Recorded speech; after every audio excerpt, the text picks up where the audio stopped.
Bonjour à tous, je suis ravi de vous retrouver pour ce tutoriel très rapide sur une des fonctionnalités de CapCut qui peut être très utile si vous cherchez à découper des extraits sur une bande vidéo, sur un projet vidéo. Exemple typique, c'est vous faites une interview ou un podcast avec quelqu'un qui dure 30 minutes, 60 minutes, peu importe, et vous souhaitez extraire simplement des morceaux de 10 secondes, 30 secondes, 1 minute, 5 minutes. Ça, c'est vous qui choisissez.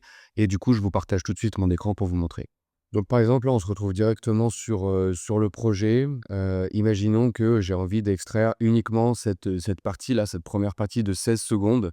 Alors plutôt que de tout supprimer, dans mon projet, pouvoir exporter comme ça et pouvoir faire, commande Z pour annuler, pour retrouver le projet qui est un petit peu, risqué et casse-gueule.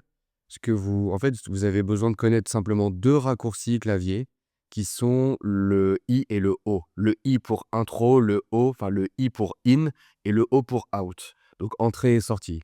Donc je vous zoome un petit peu. Donc là, l'extrait que j'ai envie d'exporter, c'est les 16 premières secondes. Donc là, je sais que ça va être mon out.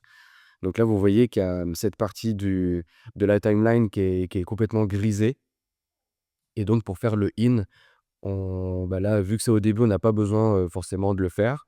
Donc pour annuler, hop, heu, bonne question pour annuler. Donc je vous montre dans un autre endroit, par exemple, j'ai envie que le i, ce soit ici, donc le début, ce soit là et peu importe, là, je me mets au niveau d'un cut.